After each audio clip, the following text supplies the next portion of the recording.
Alhamdulillahi Rabbil Alamin. Lahu ni'matu wa lahul fadlu wa lahul thana'ul hasan. Wa salawatullahil barril rahim wal malaikatil muqarrabin ala sayyidina wa maulana Muhammadin wa ala alihi wa ashabihi tayyibin الطاهرين ما لا سهل إلا ما جعلته سهلا وأنت تجعل الحزن إذا شئت سهلا اللهم ارزقنا الإخلاص في النية والقول والعمل وبعد إلى النبي المصطفى صلى الله عليه وسلم وإخوانه من الأنبياء والمرسلين والشهداء والصالحين خصوصا إلى سلطان الأولياء الشيخ عبد القادر الجيلاني والشيخ أحمد الرفاعي والشيخ بهاء-الدين النقشبندي والشيخ عبد الله الهرري وإلى أرواح مؤسس جمعية نهضة العلماء الشيخ محمد هاشم أشعري والشيخ بسر سنسوري والشيخ عبد الوهاب حسبوه وإلى أرواح جميع أهل القبور من المسلمين والمسلمات الفاتحة. أعوذ بالله من الشيطان الرجيم بسم الله الرحمن الرحيم الحمد لله رب العالمين الرحمن الرحيم مالك يوم الدين إياك نعبد وإياك نستعين اهدنا الصراط المستقيم صراط الذين أنعمت عليهم غير المغضوب عليهم ولا الضالين آمين. Hadirin hadirat kaum muslimin muslimat, pemirsa Madu TV rahimakumullah. Alhamdulillah, kita bersyukur kepada Allah Subhanahu wa taala. Pagi hari ini Allah Subhanahu wa taala kembali mempertemukan kita di majelis pengajian kitab Mukhtasar Ibn Abi Jamrah. Semoga Allah Subhanahu wa taala senantiasa menganugerahkan istiqamah kepada kita semuanya. Karena istiqamah dalam beramal atau amal yang dilakukan secara istiqamah adalah amal yang paling dicintai oleh Allah Subhanahu wa taala meskipun amal itu sedikit. Salawat dan salam semoga tetap terlimpahkan kepada Nabi Agung Nabi Muhammad sallallahu alaihi wasallam, para sahabatnya, keluarganya serta seluruh umat Islam yang mengikuti beliau ila yaumil qiyamah. Hadirin rahimakumullah, kita mulai pengajian kita pagi hari ini dengan tidak lupa kita mengingatkan agar masing-masing kita mengikhlaskan niatnya lillahi ta'ala. Hadis nomor 104.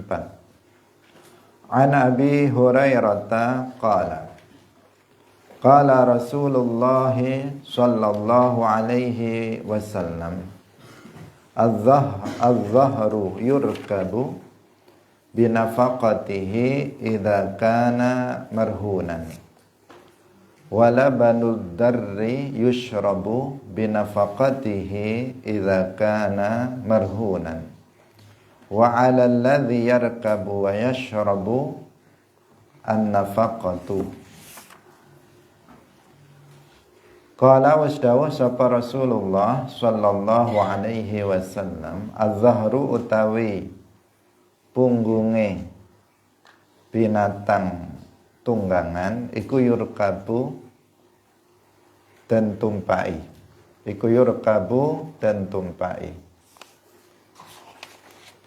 binafaqatihi kelawan nafaqae wong kang duweni zahar.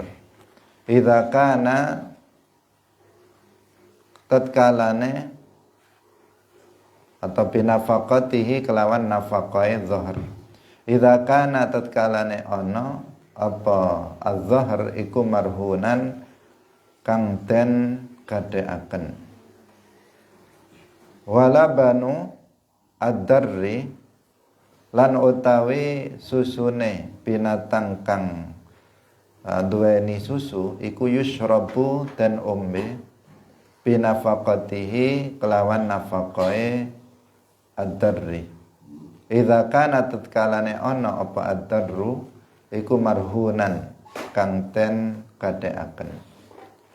Wa 'alal ladzi lan iku ing atase wong yarkabu kang numpak punggunge binatang tunggangan wa yashrabu lan kang ngombe anafaqatu utawi nafaqah. Hadirin rahimakumullah. Hadis nomor 104 ini membahas tentang permasalahan gadai dalam muamalah. Jadi salah satu akad dalam muamalah itu adalah akad rohan atau gadai. Yaitu apabila seseorang misalnya meminjamkan dia pinjam atau hutang, ya, bukan pinjam. Istilahnya kalau sebenarnya pinjam dengan hutang itu berbeda, tetapi dalam bahasa Indonesia atau dalam pemakaian sehari-hari itu sering disamakan antara pinjam dan hutang. Di sini hutang, ya, biar tidak salah paham, hutang. Seseorang hutang uang, si A hutang uang kepada si B sebanyak misalnya 10 juta. Kemudian dengan dia menggadaikan tanahnya atau dengan menggadaikan sepeda motornya atau dengan menggadaikan mobilnya misalnya, itu rohan namanya. Apabila dilakukan dengan akad yang benar, maka itu diperbolehkan. Dalam syariat Islam sesuatu yang diperbolehkan. Hanya saja di sini Rasulullah Shallallahu Alaihi Wasallam itu menjelaskan bahwa dalam rohan, dalam gadai, az-zahru yurkabu binafaqatihi idza kana marhunan wala banu darri yushrabu binafaqatihi idza kana marhunan. Bahwa sesuatu yang digadaikan kepada yang lain ketika seseorang berhutang itu pemanfaatannya masih menjadi hak dari orang yang menggadaikan. Jadi masih menjadi hak dari orang yang menggadaikan barang tersebut, artinya orang yang berhutang. Jadi kalau misalnya saya tadi berhutang kepada si B 10 juta, kemudian sepeda motor saya gadaikan misalnya kepada si B itu sebagai jaminan atas hutang saya. Maka siapa yang berhak untuk memanfaatkan sepeda motor itu? Saya atau orang yang saya hutangi uang? Jawabannya saya. Yang punya sepeda motor itu yang berhak untuk memanfaatkan barang gadaian tersebut, bukan orang yang menghutangi saya. Bukan orang yang menghutangi saya tersebut. Saya ulangi lagi, misalnya saya hutang uang 100 juta. Kemudian contoh yang lain tetapi ini sebenarnya sama. Dengan menggadaikan mobil saya misalnya. Maka siapa yang boleh memanfaatkan mobil itu, yang boleh untuk menaiki mobil setiap hari misalnya, siapa? Jawabannya, saya sebagai pemilik mobil itu bukan orang yang menghutangi saya 100 juta itu. Tetapi jika saya memberikan izin kepada dia untuk menaikinya, ya boleh-boleh saja. Karena saya memberikan izin, karena sepenuhnya itu masih menjadi hak saya. Tidak ada hak bagi orang yang menghutangi saya tersebut untuk melarang saya menaiki mobil tersebut. Dia hanya berhak untuk melarang saya menjual mobil tersebut. Tidak melarang untuk memanfaatkannya. Karena saya nggak boleh menjualnya, karena ini sudah digadaikan. Digadaikan itu artinya bagaimana? Artinya apabila dalam tempo waktu yang sudah disepakati pembayaran hutang tidak mampu dilakukan, artinya nggak mampu membayar hutang pada tempo yang sudah disepakati, maka saya diharuskan untuk menjual mobil itu dan membayarkan hutang dari penjualan mobil tersebut kepada si B itu yang menghutangi saya uang tersebut. Itu makna dari gadai. Makanya selalu gadai itu disesuaikan dengan jumlah hutangnya. Kalau jumlah hutangnya tadi 10 juta, misalnya sepeda motor saya bisa menjadi gadai, artinya ketika nanti saya nggak mampu membayar hutang pada waktu yang sudah ditentukan, pada waktu yang sudah dijanjikan, maka sepeda motor itu dijual, kemudian uangnya digunakan untuk membayar hutang. Jika lebih, maka ya punya saya. Hanya sekedar berapa misalnya hutang saya 10 juta. Kemudian sepeda motor itu harganya saya jual laku 15 juta. Maka 10 juta saya berikan untuk membayar hutang, 5 juta yang milik saya. Itu namanya gadai. Kalau tadi mobil misalnya, mobilnya harganya 200 juta. Kemudian hutang saya 100 juta. Maka ketika saya nggak bisa membayar hutang pada waktu yang sudah dijanjikan, maka saya jual mobil itu, harus dijual. Nggak bisa nggak, karena ini apa? Karena ini gadai, barang gadai. Saya jual harganya 200 juta, yang 100 juta saya bayarkan hutang, yang 100 itu untuk saya. Nah, itu namanya gadai, rohan, itu seperti itu. Bukan seperti praktek yang banyak terjadi. Ketika seseorang menggadaikan misalnya sepeda motornya, kemudian sepeda motornya langsung diambil oleh orang yang menghutangi. Nggak boleh dipakai oleh orang yang berhutang. Langsung sepeda motornya diambil alih, dipakai oleh orang yang menghutangi. Itu praktek yang tidak benar. Atau mobil tadi, mobilnya langsung disita oleh dia, disimpan atau dipakai oleh orang menghutangi sampai orang yang berhutang itu bisa membayar hutang. Praktek seperti itu tidak benar.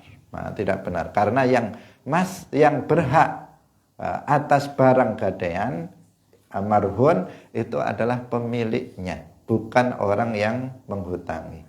Kecuali apabila orang yang menghutangi itu misalnya memberikan izin. Nah, memberikan izin. Misalnya orang yang menghutangi dia pinjam mobil itu untuk pergi ke sana. Maka ketika yang pemiliknya memberi izin, ya diperbolehkan. Sama seperti orang lain apabila pinjam sesuatu dari kita memberi izin, maka boleh dia untuk menggunakannya. Seperti itu prakteknya. Jadi yang tadi praktek yang keliru adalah ketika barang gadaian itu diambil sepenuhnya pemanfaatannya oleh orang yang menghutangi uang. Itu nggak benar. Yang kedua, praktek yang juga keliru adalah bahwa ketika seseorang yang berhutang itu tidak mampu melunasi hutangnya pada tempo yang sudah ditentukan, biasanya langsung diambil seluruhnya oleh pihak yang menghutangi. Misalnya ini praktek yang banyak terjadi di bank atau praktek non-bank juga seperti itu. Seseorang hutang uang, misalnya dia 100 juta dengan jaminan rumah. Begitu orang yang berhutang tidak mampu untuk membayar pada waktu yang sudah ditentukan, rumahnya langsung disita. Seluruhnya langsung disita. Bisa jadi rumah itu harganya 150 juta, 200 juta. Semuanya diambil oleh pihak yang menghutangi. Itu praktek yang tidak benar. Tidak benar. Tetapi yang benar apa? Saya sebagai pemiliknya menjualnya, harus menjualnya. Kemudian berapa hutangnya saya berikan, sisanya tetap menjadi hak milik saya. Itu yang praktek rohan atau gadai yang benar.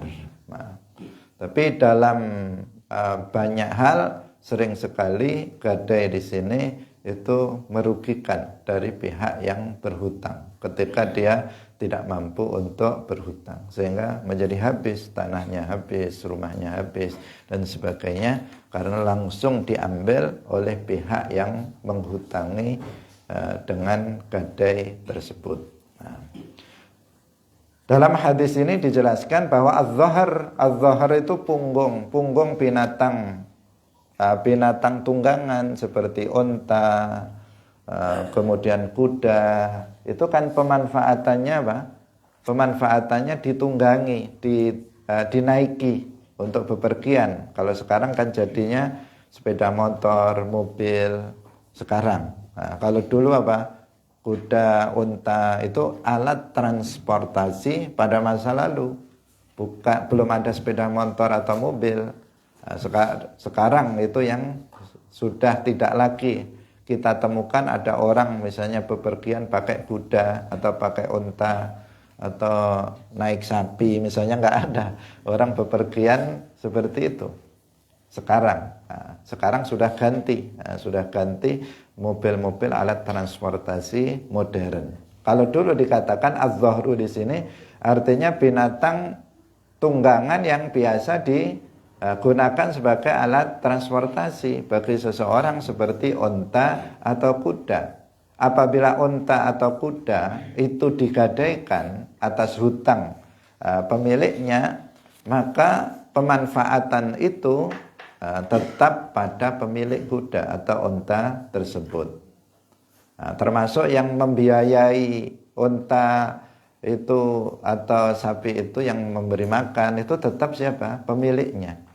Kalau mobil, sepeda motor yang beli bensin ya tetap yang pemiliknya, bukan yang merawatnya, tetap pemiliknya, bukan orang yang kemudian dihutangi yang dengan jaminan atau dengan gadai tersebut. Wala banu darri, kalau yang digadaikan itu berupa binatang ternak yang diambil susunya, seperti misalnya kambing ini termasuk, atau sapi yang bisa diperah susunya, maka yang berhak untuk memerah dan meminum susunya itu siapa? Pemilik dari binatang itu, bukan orang yang dihutangi. Itu maksud dari hadis wala banu darri yushrabu binafaqatihi idza kana marhunan.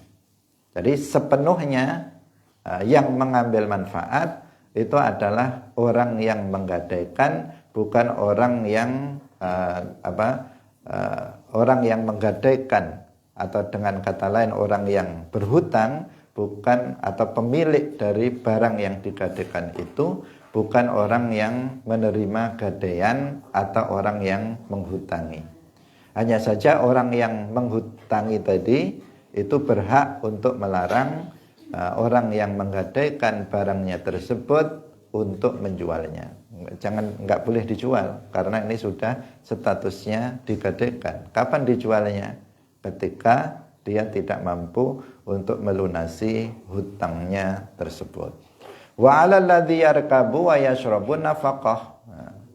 Bagi orang yang menaikinya dan orang yang meminum, tadi kalau itu kendaraan maka yang menaikinya, kalau itu yang bisa diperah susunya maka yang meminum susunya, maka dia bertanggung jawab untuk membiayai barang yang digadaikan tersebut. Artinya yang merawat, yang tadi ngasih makan, ngasih minum, itu tetap pemilik orang yang menggadaikan barang-barang tersebut. Hadirin rahimakumullah. Kemudian kita lanjutkan. An Asma'a binti Abi Bakrin qalat.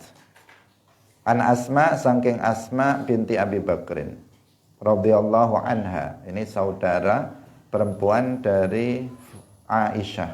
Aisyah bintu Abi Bakar, Asma binti Abi Bakar.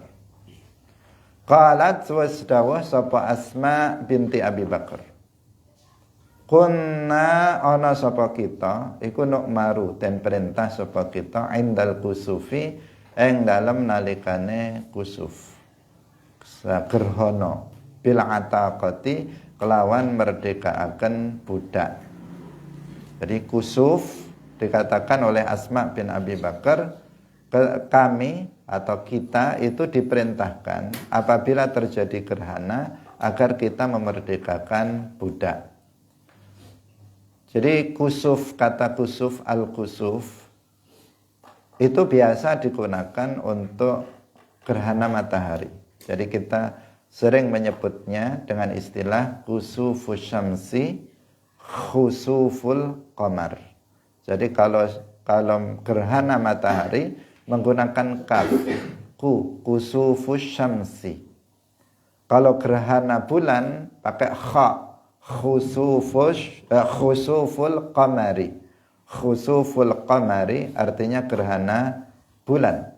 Tetapi yang dimaksud dalam hadis ini endal kusuf itu juga mencakup gerhana bulan. Jadi endal kusuf gerhana secara umum, baik itu kusufus syamsi gerhana matahari maupun khusuful qamari gerhana bulan.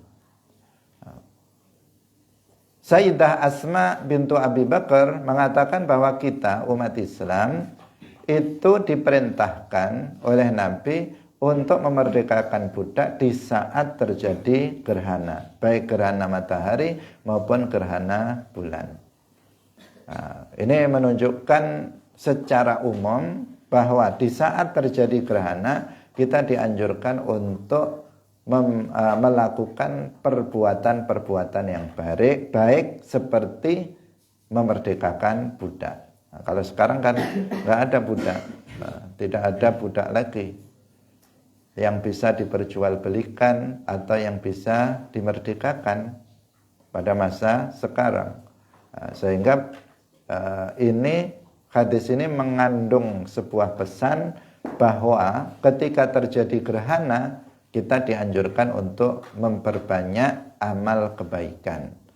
Kalau misalnya seperti pada masa sekarang memerdekakan budak nggak bisa, ya melakukan kebaikan yang lainnya, misalnya bersedekah, misalnya membantu orang-orang yang membutuhkan, membantu fakir miskin, menyantuni anak-anak yatim dan seterusnya.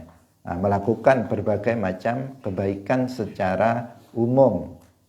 Karena hadis tentang ini memang bukan hanya satu. Yang sedang kita baca ini perintah kebaikan yang diperintahkan itu adalah memerdekakan budak. Dalam hadis yang lainnya itu diperintahkan untuk sholat ketika terjadi gerhana matahari atau bulan. Kita disunnahkan, diperintahkan untuk melaksanakan sholat gerhana matahari atau gerhana bulan.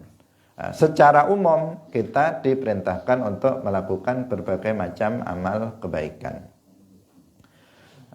Pada masa Nabi masih ada budak, pada masa para sahabat juga masih ada perbudakan. Karena dalam Islam memang perbudakan ini tidak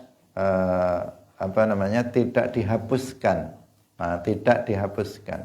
Tetapi umat Islam itu dianjurkan dalam berbagai hal, dalam berbagai keadaan untuk memerdekakan budak. Tidak diwajibkan untuk memerdekakan budak, tetapi dianjurkan untuk memerdekakan budak. Untuk kafarah tertentu, itu kafarahnya berupa memerdekakan budak. Di sini juga disunnahkan seseorang ketika terjadi gerhana untuk memerdekakan budak, hamba sahaya. Budak itu hamba sahaya, bukan budak bahasa Melayu. Budak-budak anak-anak kecil itu artinya budak, bukan. Tetapi kalau itu kan sudah merdeka. Budak itu orang yang enggak merdeka. Dia yang manusia wujudnya, tetapi dia seperti binatang dari satu sisi. Seperti binatang itu dalam hal bisa diperjualbelikan, sebagaimana kambing bisa diperjualbelikan, sapi bisa diperjualbelikan, unta, kuda bisa diperjualbelikan. Manusia yang berstatus budak atau hamba sahaya itu juga bisa diperjualbelikan, bisa dimiliki, Kalau manusia merdeka nggak bisa dimiliki. Nggak bisa dimiliki dengan pengertian bisa diperjualbelikan. Seorang istri bukan miliknya suami. Suami kadang mengatakan kamu adalah milikku misalnya. Bukan milik dengan pengertian terus bisa dijual istrinya atau bisa diberikan kepada orang lain karena sudah milik, menjadi kepemilikan, enggak. Karena sesuatu yang menjadi milik itu kan boleh dikasihkan, bisa dijual belikan, enggak seperti itu. Jadi yang kalau hamba sahaya itu bisa dipermilikkan, dimiliki bisa. Tetapi kalau manusia merdeka seperti ini itu tidak dimiliki. Anak juga bukan milik orang tuanya. Dia adalah manusia merdeka. Istri juga manusia yang merdeka, tidak bisa diperjualbelikan atau diberikan kepada orang lain karena memang bukan milik kita. Nah, kalau hamba sahaya itu milik, dia adalah milik seseorang. Sehingga dia bisa diberikan orang lain, bisa diwariskan, dia bisa diperjualbelikan. Tetapi dia adalah manusia yang apabila dia balik dan berakal, dia mukallaf yang juga memiliki kewajiban-kewajiban untuk mengamalkan syariat Islam. Dari satu sisi manusia, tetapi dari sisi yang lain hukumnya mirip dengan binatang. Hadirin rahimakumullah. Lah kita dianjurkan untuk memerdekakan budak. Itu sebagai salah satu amal kebaikan. Ketika dia budak milik kita kemudian kita merdekakan, artinya dia menjadi hur, menjadi orang yang merdeka, maka itu adalah sebuah amal soleh yang berpahala bagi orang yang melakukannya. Kita lanjutkan pada hadis 106. Al-Bukhariyu qala an-nabiyyu, jadi langsung Al-Imam Al-Bukhari tidak menyebutkan rawi dari sahabat. Qala an-nabiyyu, qala wasdawu sapa an-nabiyyu kanjeng Nabi sallallahu alaihi wasallam. Likulli imri'in ma nawa. Bagi setiap likulli imri'in iku ketuwe saben-saben wong ma utawi barang nawa kang wis niat sapa imri'in. Wala niyata lan ora ana niat iku maujud linnasi ketuwe wong kang lali.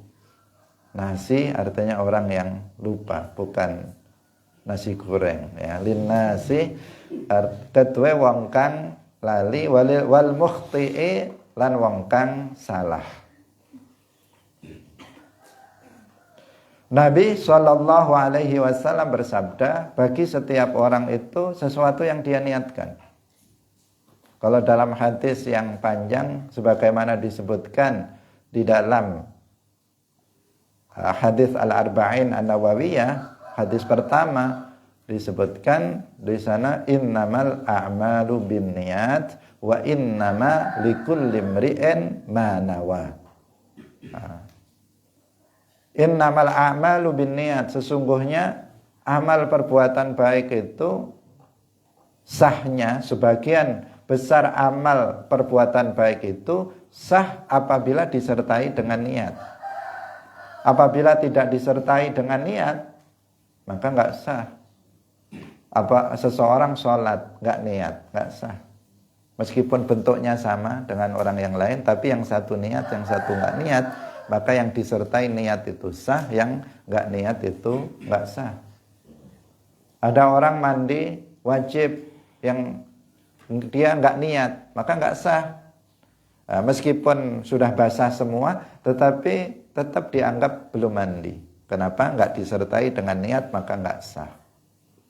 Ada seseorang puasa, dia enggak makan, enggak minum dari subuh sampai maghrib, tapi enggak niat. Dianggap puasa apa enggak dia? Tidak sah puasanya, sehingga dia dianggap tidak puasa. Karena amal perbuatan yang baik harus disertai dengan niat untuk keabsahannya.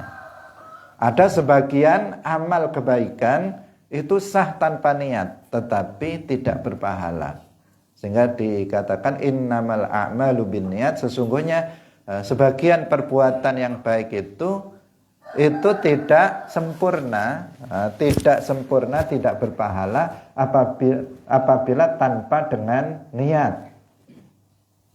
Seperti seseorang, misalnya seorang suami menafkahi istri dan anaknya, dia sudah ngasih nafkah. Meskipun dia nggak niat memberi nafkah, sudah terlaksana, kewajibannya sudah sah, sudah dianggap mencukupi, tetapi si suami tersebut dia tidak mendapatkan pahala. Kenapa? Karena nggak disertai dengan niat. Ya, inilah menunjukkan tentang pentingnya niat. Tentang pentingnya niat. Jangan sampai kita lupa untuk niat. Karena linnasi, la niyata linnasi tadi. Orang yang lupa itu berarti nggak ada niat bagi dia, berarti dia nggak niat. Namanya lupa. Lupa tadi malam nggak niat puasa, lupa nggak niat. Ya udah, nggak sah puasanya. Tadi sholatnya nggak niat, berarti ya nggak sah sholat lagi. Orang yang lupa niat berarti dia tidak melakukan perbuatan itu, tidak sah, karena perbuatan ibadah yang dilakukannya itu tidak sah. Jadi niat ini menjadi hal yang sangat penting dalam berbagai amal kebaikan. Maka jangan sampai seseorang itu lupa untuk niat. Bahkan amal perbuatan yang itu hukumnya itu mubah, itu bisa menjadi berpahala jika disertai dengan niat yang benar. Jadi dikatakan an-niyah itu adalah sirrul a'mal. Niat itu adalah rahasia dari setiap amal perbuatan. Tetapi yang dimaksud di situ adalah amal kebaikan, bukan amal keburukan. Kalau amal keburukan nggak membutuhkan niat. Ada seseorang mencuri, dia berdosa meskipun niatnya misalnya untuk kebaikan. Ada orang mencuri untuk kebaikan. Seandainya ada, maka itu tetap dihukumi mencuri, dia tetap berdosa. Ada seseorang misalnya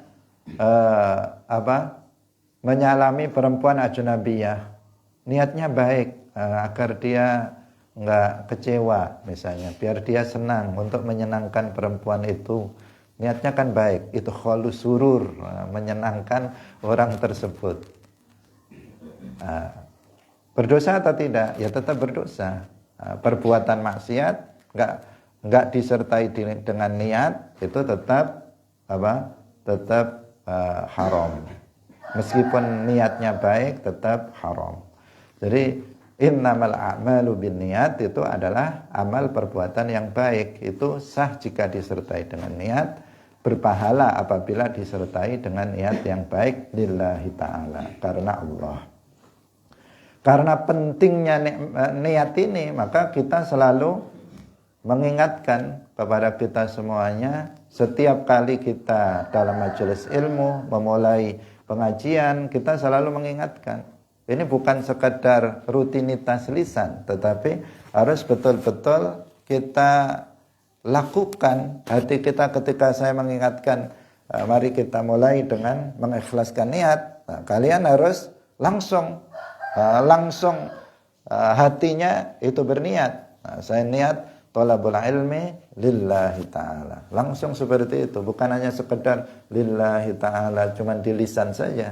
Karena lillahi ta'ala itu amal qalbi, dia perbuatan hati. Ketika kita mengingatkan agar kita mengikhlaskan niat, maka langsung kita niat di dalam hati. Pertama niat thalabul ilmi, dan thalabul ilminya lillahi ta'ala. Di sini ada dua hal.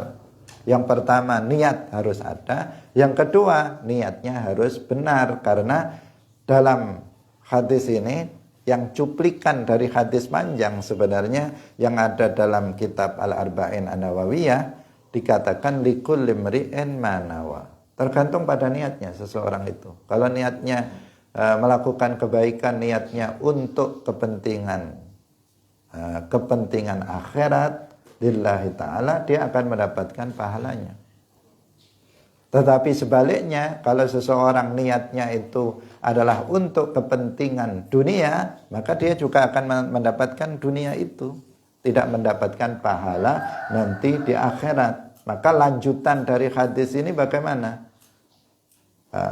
Faman kanat hijratuhu ilallahi wa rasulihi fa hijratuhu ilallahi wa rasulih, wa man kanat hijratuhu lidunya yusibuha awimra'atin yankihuha fa hijratuhu ila ma hajara ilaih. Dalam hadis Arba'in disebutkan, barang siapa yang hijrahnya itu memang karena Allah dan Rasulnya, maka dia akan mendapatkan pahalanya. Tetapi kalau dia hijrahnya, ini terkait dengan hijrah dan juga amal perbuatan yang lain. Tapi konteksnya hadis itu kaitannya dengan hijrah. Karena hijrah dari Makkah ke Madinah adalah amal soleh yang luar biasa besar pahalanya. Karena hijrah itu bukan sesuatu yang ringan. Orang-orang muhajirin dari Makkah hijrah ke Madinah, apa artinya? Artinya meninggalkan semua yang dimilikinya. Tanahnya, kekayaannya, rumahnya, semuanya ditinggalkan. Untuk kepentingan dakwah Islam, untuk kepentingan menjaga imannya, menjaga Islamnya, untuk kepentingan dakwah. Itu makna dari hijrah, sebuah amal soleh yang luar biasa besar. Kalau seseorang hijrahnya dari Makkah ke Al-Madinah Al-Munawwarah karena Allah, maka dia akan mendapatkan pahala yang sangat besar. Tetapi sebaliknya, kalau dia hijrahnya hanya untuk mencari dunia, agar dia mendapatkan dunia, atau agar dia bisa menikahi seseorang di sana, karena ada seorang perempuan yang disukainya ada di sana, atau sudah ikut hijrah ke sana, maka ya dia itu yang dia dapat. Hanya dunia itu yang dia dapatkan. Dia tidak mendapatkan akhirat. Dia tidak akan mendapatkan pahala nanti di akhirat. Karena ketika itu ada seorang sahabat yang hijrah itu niatnya untuk menikahi seorang perempuan. Karena perempuan yang dia taksir mau dinikahinya hijrah ke Madinah.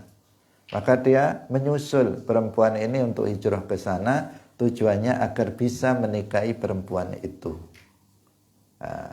Maka hijrah dia bukan lillahi ta'ala, hijrah dia karena perempuan yang akan dia nikahi, maka dia pun mendapatkan itu, bukan mendapatkan pahala akhirat. Itu maksud dari likul limri'en manawa. Maka jangan sampai salah seseorang di dalam niatnya dalam melakukan amal kebaikan. Kalau seseorang misalnya banyak bersedekah, tujuannya biar dipuji orang, riya, biar dipuji orang, biar dianggap sebagai orang dermawan, ya udah dia akan mendapatkan itu. Dia akan dipuji-puji di dunia ini, dia akan disebut sebagai orang dermawan, tetapi di akhirat dia nggak akan mendapatkan apa-apa dari amal yang dia lakukan. Nah, karena itu penting bagi kita untuk meluruskan niat dalam setiap amal perbuatan baik yang kita lakukan, sekecil apapun. Amal itu harus disertai dengan niat lillahi ta'ala, apalagi amal yang sangat besar seperti hadir dalam majelis ilmu. Hadir dalam majelis ilmu, amal soleh yang sangat besar, yang sering kita sebutkan lebih baik dari sholat sunnah 1000 rakaat. Kehadiran kita dalam majelis ilmu untuk menuntut satu bab ilmu agama lebih baik dari sholat sunnah 1000 rakaat. Kalau niatnya itu gak lillahi ta'ala, ya rugi kita. Misalnya niatnya saya biar gak dihukum nanti sama Ustadz kalau gaib, biar gak dihukum. Bukan karena Allah. Betul dia akan gak dihukum betulan, tetapi dia gak akan mendapatkan pahala. Dia akan dapat apa yang dia niatkan, gak dihukum, ya benar dia gak dihukum betulan di dunia ini, tetapi dia gak akan mendapatkan pahala nanti di akhirat. Rugi. Harus lillahi ta'ala, karena Allah kita hadir dalam majelis ilmu. Pertama, kalau sudah seperti itu, di sini nggak dihukum karena nggak hadir pengajian. Yang kedua, di akhirat dia akan mendapatkan pahala yang lebih baik dari salat sunnah 1000 rakaat. Ini amal besar. Hadir, belajar dan mengajarkan ilmu agama adalah amal soleh yang sangat besar pahalanya. Jangan sampai lupa niat. Dan apabila niat, maka niatnya harus niat yang ikhlas lillahi ta'ala.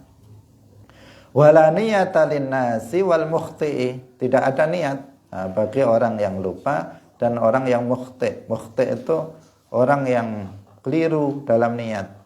Keliru, inginnya niat A, yang kelirunya niat B.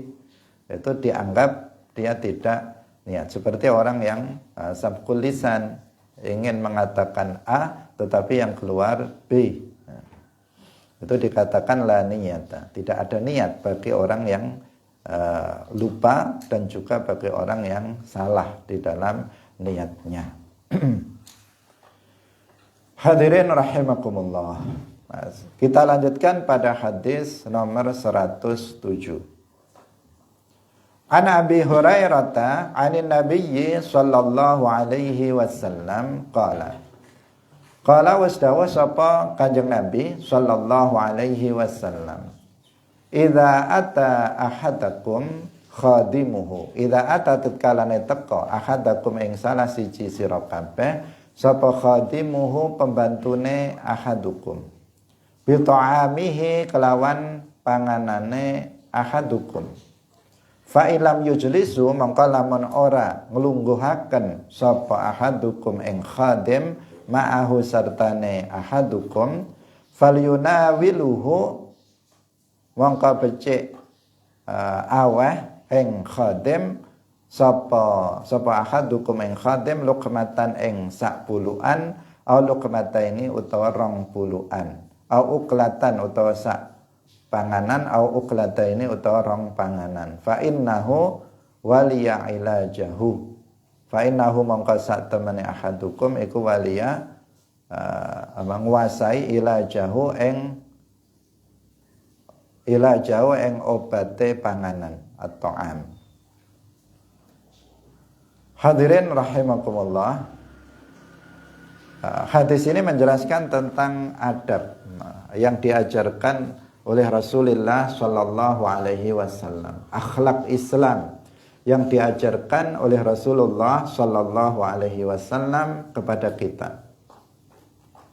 Pertama, mengajarkan tentang ketawaduan, kerendahan hati,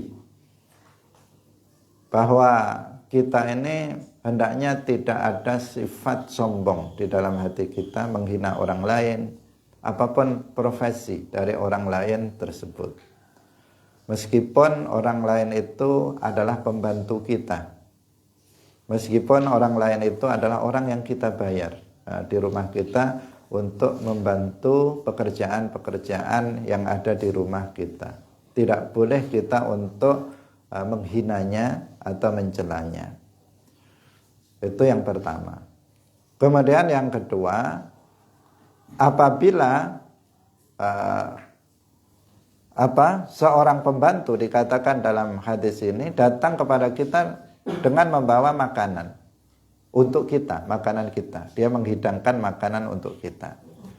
Maka adabnya yang penting untuk kita lakukan adalah, pertama, jika memungkinkan bagi kita, maka kita ajak pembantu itu untuk duduk bersama kita untuk makan. Nah, untuk makan makanan yang dihidangkan tersebut. Jadi makan bareng-bareng dengan pembantunya tersebut. Ini bentuk ketawaduan pertama, juga bentuk akhlak yang mulia terhadap seorang pembantu. Karena biasanya seorang majikan itu biasanya nggak peduli dengan pembantunya. Itu tidak semestinya seperti itu.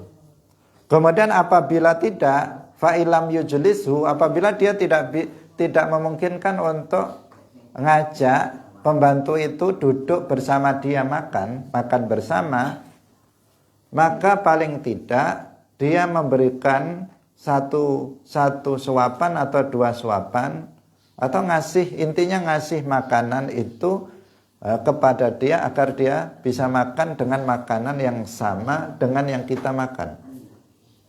Ini adalah sesuatu hal yang penting untuk dilakukan.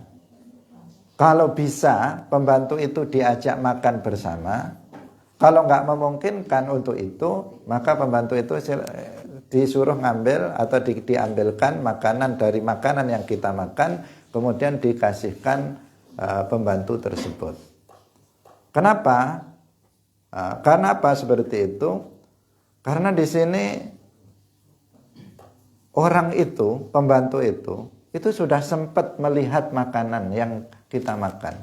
Jadi matanya itu sudah melihat pada makanan yang kita makan tersebut. Dan pasti atau hampir dipastikan pembantu itu menginginkan untuk memakan makanan yang kita makan. Kalau kamu misalnya disuruh menghidangkan makanan, misalnya santri putri misalnya suruh menghidangkan makanan, kemudian di situ ada makanan kesukaan kamu, kamu melihatnya, maka dalam hati nafsu kamu, seandainya saya yang makan ini. Jadi apa? Dia sudah kepingin untuk memakannya. Kalau sempat nggak kesampaian, dia cuman menghidangkan saja, kemudian tidak memakannya, kasihan dia. Kasihan, sudah pengen sekali, tetapi dia tidak bisa memakannya. Dan itu bisa berimbas, ya. Yang seperti itu bisa berimbas. Berimbas kepada hal yang buruk. Kalau pandangannya itu pandangan yang nanti yang tidak baik, nanti bisa mengakibatkan hal yang buruk terhadap orang yang memakan makanan tersebut. Karena itulah maka dikasih.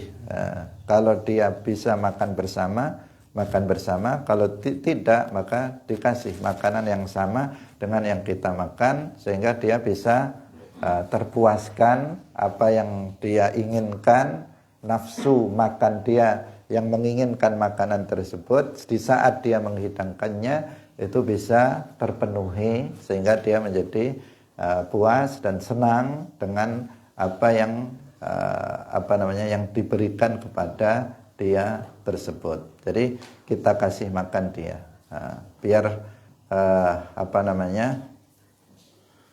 Allah juga menjauhkan dari penyakit-penyakit ain. Itu bisa juga terjadi disebabkan dengan pandangan orang tersebut terhadap makanan yang kita makan.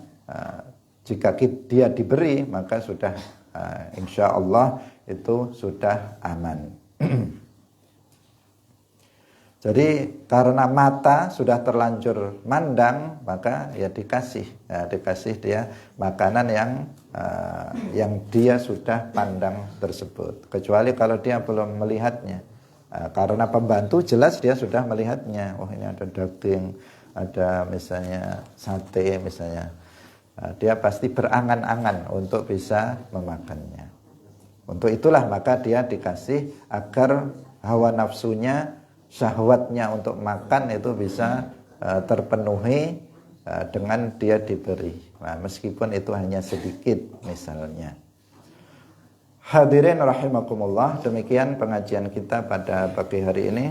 Semoga bermanfaat bagi kita semuanya, menjadi pelajaran bagi kita semuanya. Kita bisa mempraktekkan hal-hal yang baik, hal-hal yang diperintahkan dalam hadis-hadis yang kita baca. Barakallahu fikum, wallahul muwaffiq ila aqwamit thoriq.